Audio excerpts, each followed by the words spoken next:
Good morning, everyone. We are now on Perek Tes Mishna Hey.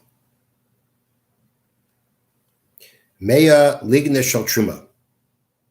Again, we're continuing with the case where you planted truma seeds, and you made 100 rows of truma. Va'acha shel chulin, and one row is chulin. So you planted seeds. You planted seeds from truma plants. You planted 100 rows of truma, and one row was chulin. One row was from regular seeds. And the thing is, you don't know which one is which. You don't know which one of these 101 rows are the chulin row. Chulin mitarin. Everything that grows from all of these rows are all completely permissible. They're all going to be chulin. They are not going to be truma. The davar shazari kola, if we're talking about something that the seed decomposes. So let's say you planted barley or you planted wheat.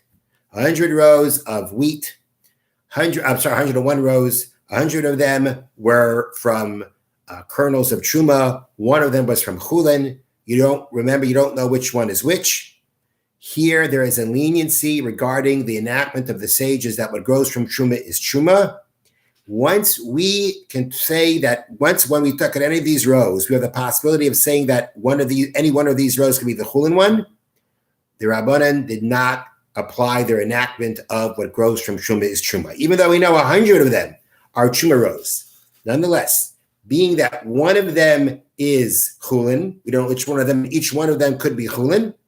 The sages were lenient and did not extend their enactment of what grows from truma is truma. As long as you've got one row there that you could basically say on any one of these plants that are growing and any one of these growths that come, that they are the chulin one, the Chachamim say we could be lenient, and we do not have here an enactment of what grows from truma is truma.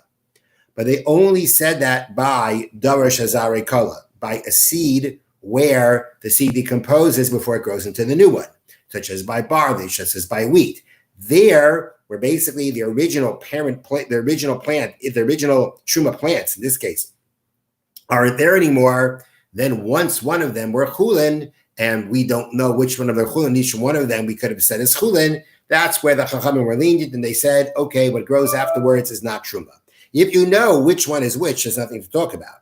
If you know which one is chulin, which one is truma, then the ones that are truma, what grows from them are truma. But here, once this doubt came about, and we don't know which one of them is chulin, and we're talking about that the original plants aren't even there anymore, there the Chachamim were lenient and said what grows afterwards, out of any of those, even though we know 100 of them were truma, whatever grows out of them is going to be not truma. It's going to be permissible. It's going to be regular, like any grain that grows.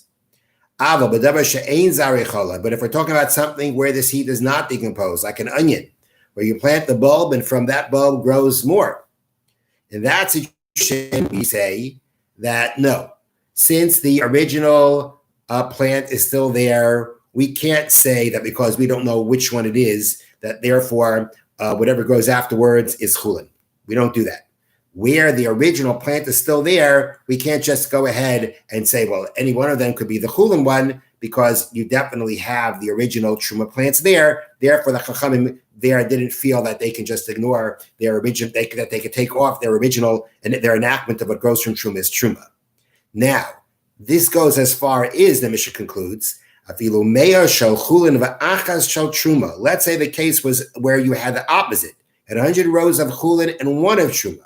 So in one of the rows is truma, but it's a row of onions. It's a row of something where the seed that you grow things from doesn't decompose. The original plant is still there. In that situation, even if I have 100 in chulin and I have one of truma, so it comes out that in that case, I'm going to be saying that any one of them could be truma, and that's what I'm going to say because we're talking about something that doesn't decompose. Kulan asurin, all of them are forbidden. Once I have one row of truma, but it's a row of truma of something that the seed does not decompose, once I have that one row, I cannot ignore that one row, and meaning that any one of these rows can be that row that has the onions of truma. Therefore, all of them have to be stringent, and I have to say that what grows out of all of them has to be treated like truma.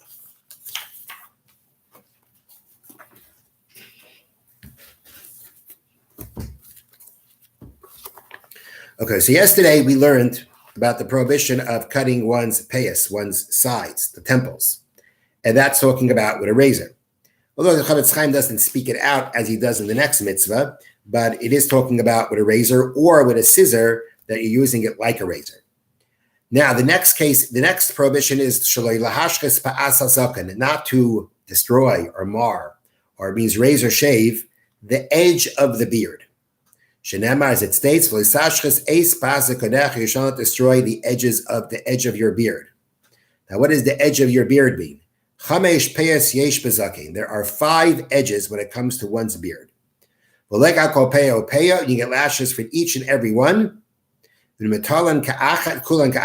you took them all off in one shot, 11, although it was one act, it's still a transgression of 5 prohibitions. So Rashi's opinion of where the 5 corners are is the top of the jawbone, the bottom of the jaw, 2, and the chin. Those are your 5 edges, according to Rashi's opinion. And this is where it would be forbidden to use a razor to cut them. This prohibition only applies if you do it with a razor. The Torah says, don't destroy, don't mar. And that means when the cutting is done with a razor. Now, if you were to cut the beard with scissors, but you'd be exempt. And this is only the person who does the actual cutting is going to be liable. But when getting the haircut, so to speak, when getting shaved, is not going to be, doesn't get lashes because he's not doing anything. He's passive. Unless he does something to actually help along, I guess by moving his head in certain ways for the purpose of the shave being done. A woman is permitted to destroy her beard if she has hair in that area of her face. Now, let's say she does it to a man. She shaves a man, Petura, she's exempt from the Torah law, which was not so by the payas, by the sides.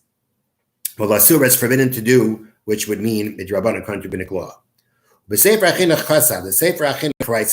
is a sefer that lists all the 613 mitzvahs and explains them. He writes, Shalas chashas zaken, that when it comes to shaving the beard, there are 2 other prohibitions you will transgress. Besides for the 5 mentioned before, 5 meaning for the 5 edges. It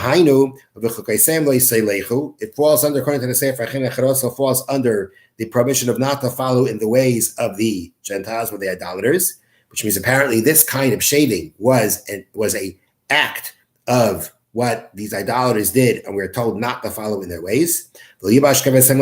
Also, it goes into a man should not put on the clothing of a woman. It doesn't just refer to clothing. It means doing things physically that a woman would do. And therefore, again, this kind of shaving is something that would be considered that women did, and therefore it falls in the prohibition of what a man may not do to do things that a woman would do. This applies in all places at all times. Have a wonderful day.